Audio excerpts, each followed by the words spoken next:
Laya na ang anak ni Justice Secretary Boying Remulla na si Juanito Jose Remulla III matapos mapawalang sala ng korte sa kasong illegal drug possession. Sabi ng korte, batay sa mga testimonya, malinaw umanong walang intent to possess at hindi alam ni Remulla na illegal na droga pala ang laman ng tinanggap niyang padala.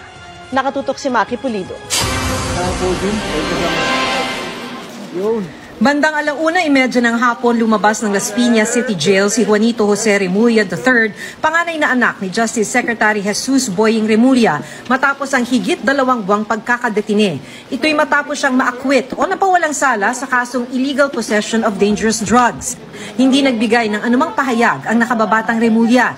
November 4 nang basahan ng sakdal si Remulla sa kasong illegal possession of dangerous drugs. Naaresto siya sa isang controlled delivery operation na ikinasa ng PIDEA noong October 11. Halos 900 grams ng kush o isang klase ng marijuana ang nakuha kay Remulla.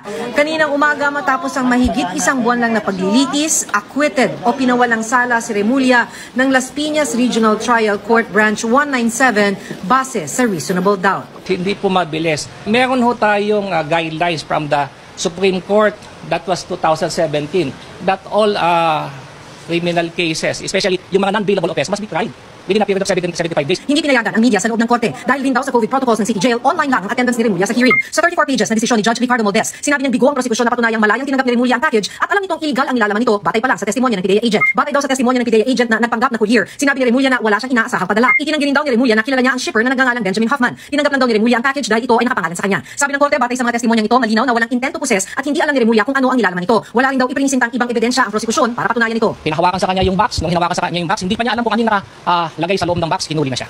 Inaresto na siya. Ipinunto rin ng korte ang kawalan ng chain of custody. Wala raw record na nagpapakita kung paano pinangalagaan ng ebidensya mula nang ito'y madiskubre ng Customs Anti-Illegal Drug Task Force noong September 28 hanggang ma-turn over sa Customs Examiner noong October 4. Wala rin daw ebidensya o testimonya kung paano pinangalagaan ng ebidensya mula October 4 hanggang ma-turn over ito sa PIDEA noong October 10. Dahil dyan, sabi ng korte, hindi mawala ang posibilidad na nagkaroon ng evidence tampering. Hindi man lang daw iprinisinta ng prosekusyon ng evidence custodian ng PIDEA para tumestigo kung paano nabantayan ng ebidensya matapos itong dumaan sa eksaminasyon ng forensic chemist. Tumangging magbigay ng pahayag ang lead prosecutor na si Attorney Sylvia Inciso Butial. Sa isang pahayag, sinabi ng PIDEA na pag-aaralan daw nila ang mga dahilan ng desisyon ng korte at magsasagawa daw sila ng due diligence sa mga susunod pa nilang mga operasyon. Narinig na raw ng korte ang magkabilang panig at ito ang nasa posisyon para magdesisyon sa kaso. Nang hingi ng kanyang reaksyon, sinabi ni Justice Secretary Boying Remulla, the court has already rendered the decision.